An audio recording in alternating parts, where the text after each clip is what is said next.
Today we're going through Pauri number 18.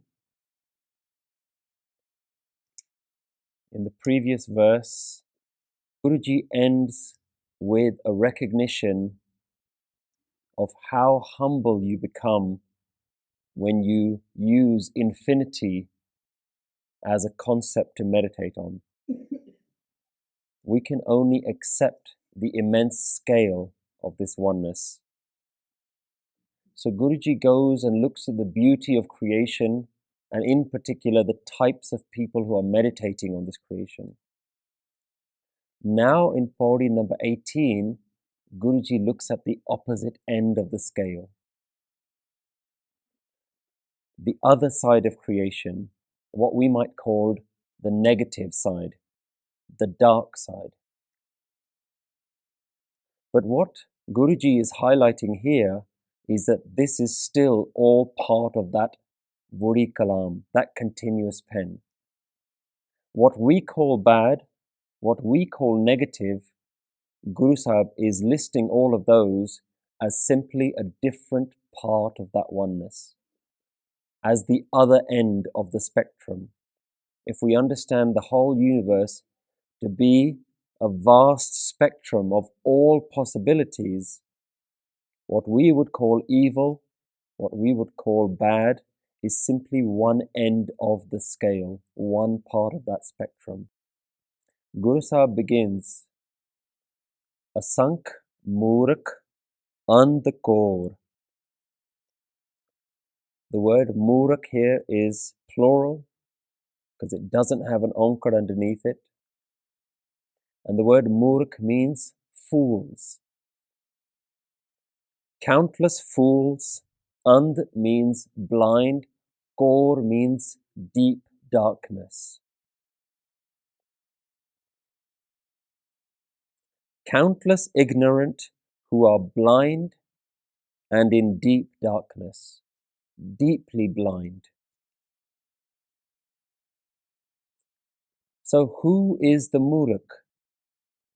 Who does Guru refer to as the Moorakh? Who is the fool? And what is this deep darkness that they're in?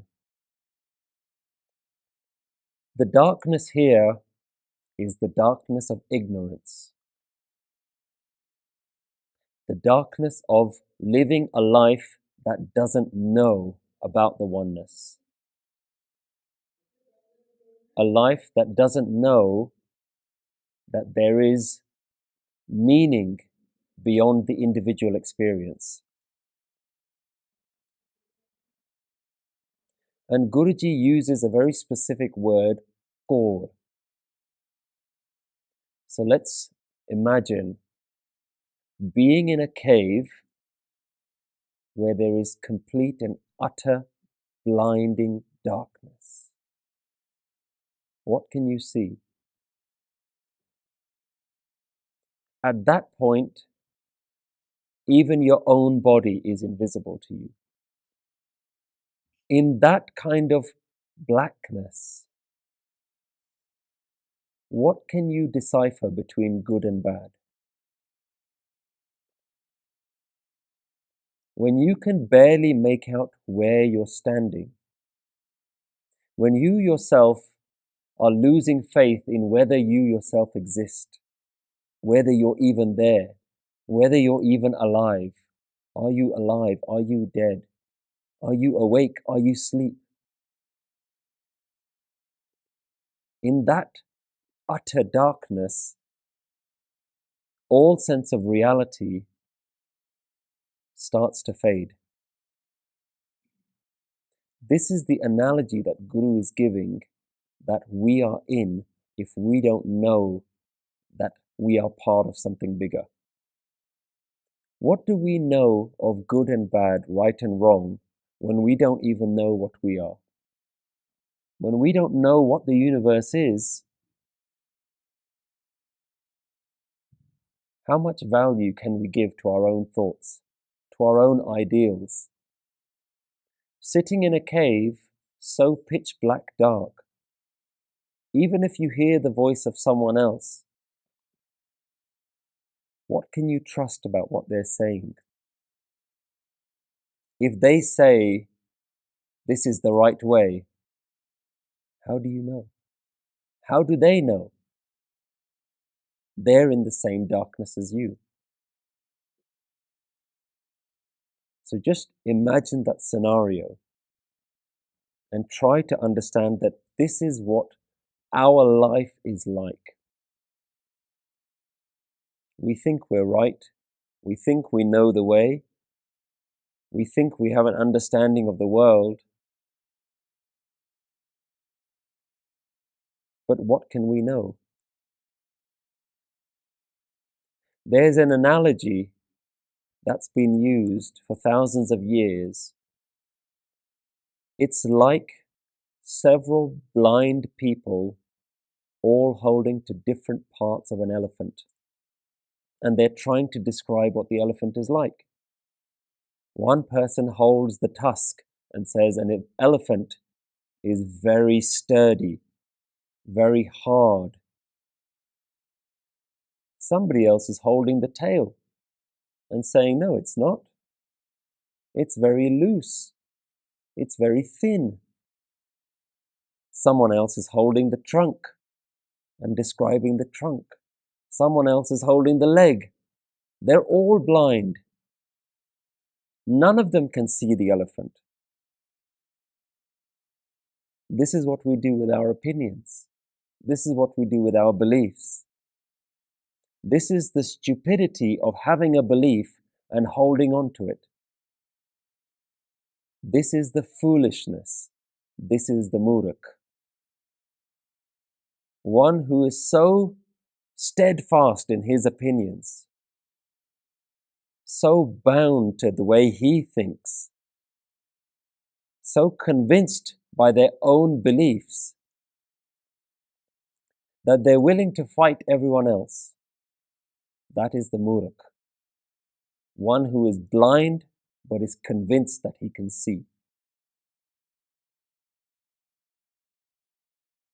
So not knowing the divine experience, not knowing how we fit in to the greater picture of the universe, that is the darkness. And people like this, what they see from the universe is that the universe is something for them to exploit. The universe is there for them to get maximum gain out of. Maximum pleasures, maximum possessions, maximum enjoyment. For them, the universe is something that serves them. It is there to be taken. They see the universe as something dead, something there which they can take from, but what they don't see, that the universe is alive, like a parent that continues to give. For these people, for the MOORAKH, they believe they are the architects of their own destiny. They're in charge. They control their lives. For them, they are the ones who can create their own success. And they're always driven towards personal gain. As long as I'm okay, as long as I succeed, that's all that matters. The other is secondary. And here there is no room for sacredness. They are their own temple. They are their own God. They worship themselves. And this is how we are. We might say, put yourself first, looking after number one. But Guruji tells us what is the real number one. That ik. That's the real one. So, sacredness is something that they're unaware of. For the one who knows, the whole universe is sacred. Every interaction is sacred. Every moment is sacred. Because the universe is bigger than them, greater than them. For the Moorkh, it's the other way around. The universe is irrelevant, they are the most relevant. This is what Guruji says is what people are like, and there are countless numbers of these. Asankh Moorakh, andakor. Asankh chor haram khor. Countless are thieves and exploiters. The word haram khor is very interesting because Guruji is now using language that you don't generally see in spiritual texts.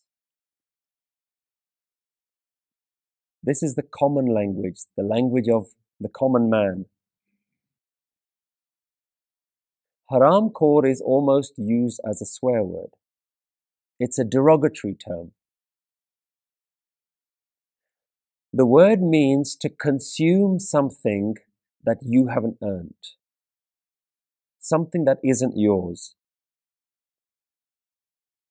Haram khor. To exploit, to consume something that isn't yours. And there are variations of this. The general idea is, although we might say in English, as if though you are eating the bread of somebody else's hard work.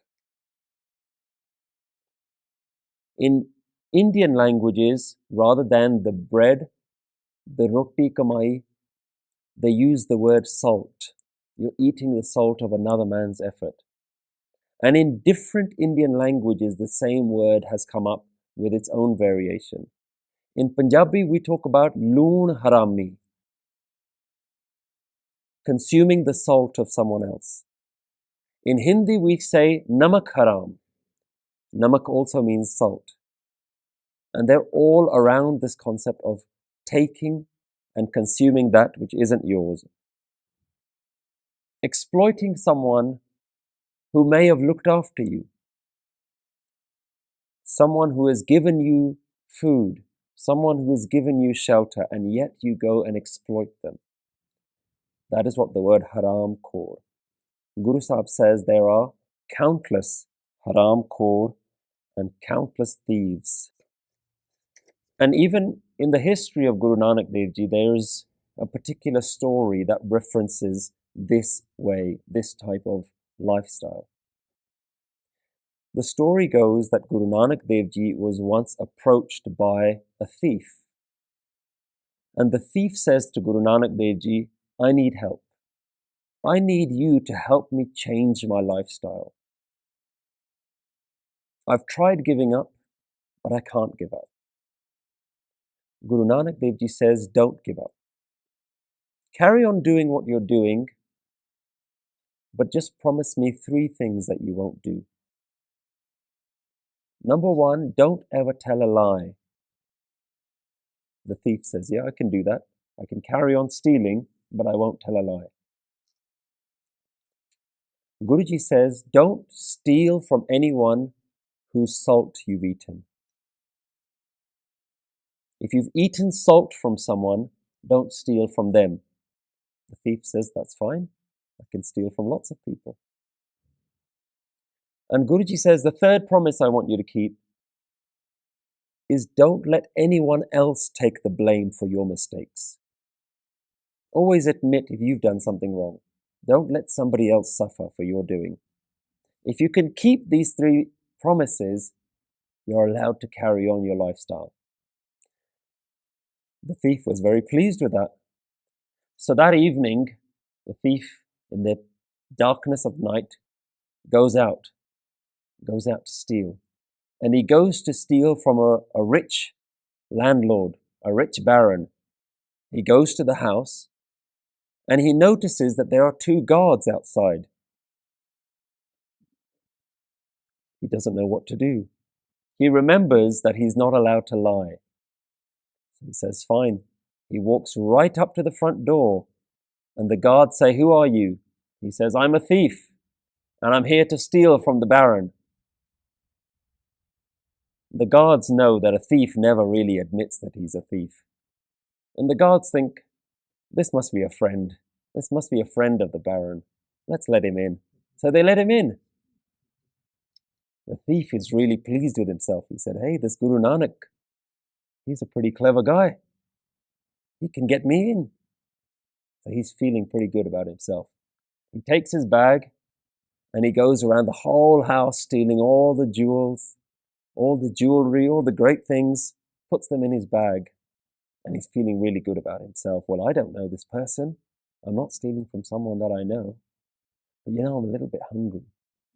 He sees some sweets, or what he thinks are sweets. He says, I can eat those. But as soon as he eats them, he realizes that they're not sweet, they're salty.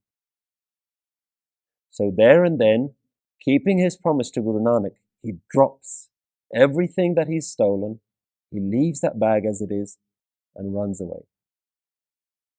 The next morning, when the Baron has realized that someone has broken into his house, the Baron rounds up all the locals from the village. And the Baron is being particularly mean, particularly cruel to all of these people, trying to find out who did it. Did you do it? Did you do it? Who was it that dared to steal from me? The thief notices that the Baron is blaming other people, and he remembers his third promise: I shall not let anybody else take the blame. So he goes straight up to the Baron and he admits everything. He tells him everything. He tells him the truth.